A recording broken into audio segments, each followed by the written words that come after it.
Hello दोस्तों, स्वागत है आपका अपने YouTube channel Manish class 10 study में। आज हम बताने वाला हूं क्लास 10 का हिंदी चैप्टर 5 फसल। तो इस चैप्टर के फसल चैप्टर को हम बहुत आसानी तरीके से क्वेश्चन आंसर को बताने वाला हूं। तो दोस्तों, मैं आप लोगों से एक चीज़ का रिक्वेस्ट करता हूं कि आप लोग इस वीडियो को पूरा अंत तक देखिएगा। और ये जो फसल बताने वाला हूँ से पार्ट 2 है, और याद अंतरित मुस्कान पार्ट 1 में बता दिए हैं। अगर आप लोग इस वीडियो को याद अंतरित मुस्कान वीडियो को नहीं देखे होंगे तो जाकर देख लीजिएगा। तो हम फसल को बताने वाला हूँ, फसल चैप्टर। तो पहला क्वेश्चन है, कवि के अनुसार फसल क्या है?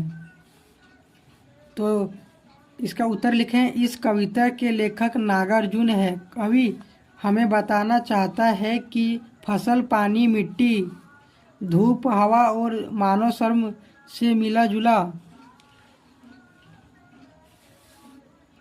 रूप है। फसल को उगाने के लिए केवल मिट्टी और पानी का जरूरत नहीं होता, बल्कि यह कई तत्वों का मिश्रण है। इसमें नदियों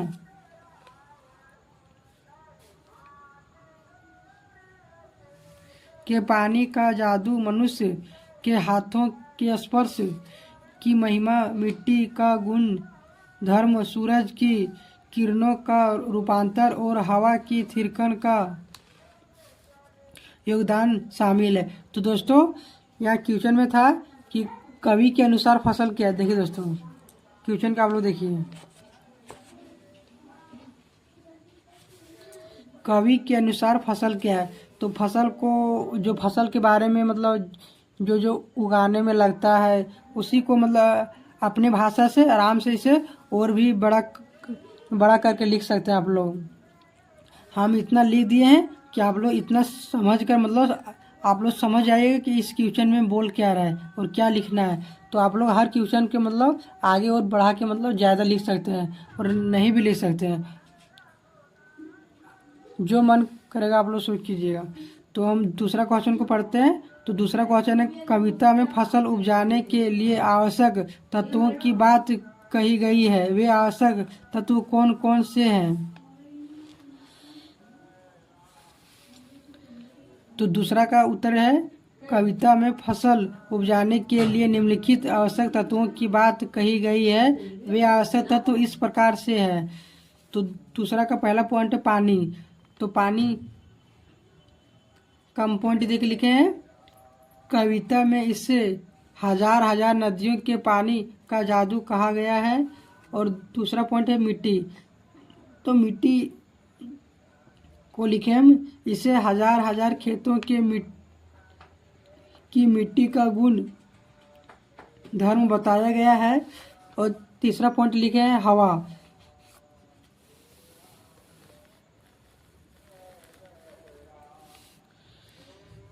हवा को थिरकन के रूप में कहा गया है, जो बीजों में कंपन पैदा करती है, अंकुरन पैदा करती है, जो आप लोग लिखिएगा।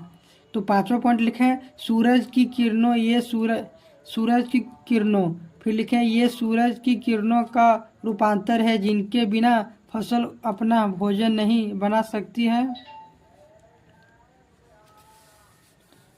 अब पांचवा पॉइंट लिखे हैं, पांचवा पॉइंट है मानव श्रम।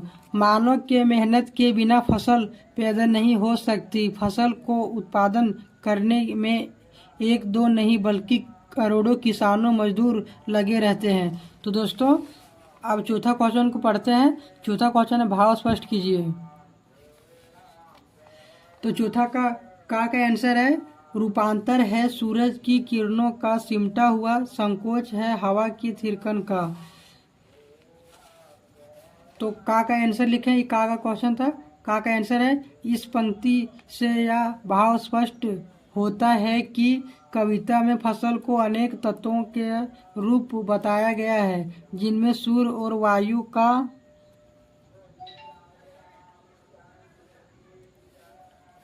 मुख्य स्थान है। सूर्य की ऊर्जा ही फसलों में संचित होती है। हवा की फसलों को जीवन प्रदान करती है। हवा का अदृश्य रूप लहलानी लहलाती लिखे दोस्तों, यहाँ इतना है, लहलाती फसलों से अभिव्यक्त होता है। तो दोस्तों फसल चैप्टर में 4 गो क्वेश्चन था, चारों क्वेश्चन को बता दिए। अब इसमें भी है रचना और अभिव्यक्ति है, तो आप लोग इस पर ध्यान नहीं दीजिएगा और इसे नहीं बनाइएगा, ये एग्जाम में नहीं पूछा जाता है। तो दोस्तों वीडियो को पूरा देखने के लिए वेरी वेरी थैंक यू। और अगर वीडियो अच्छा लगा हुआ होगा, अगर इस क्वेश्चन आंसर आप लोगों को समझ में आ गया होगा, अगर ये जो हम लिखे हैं अपने से सारा लिखे हैं, अगर सटीक लिखे होंगे, आप लोगों को पसंद आया होगा, तो प्लीज़ लाइक और सब्सक्राइब कर दीजिएगा। तो दोस्तों फिर मिलते हैं अगले वीडियो में।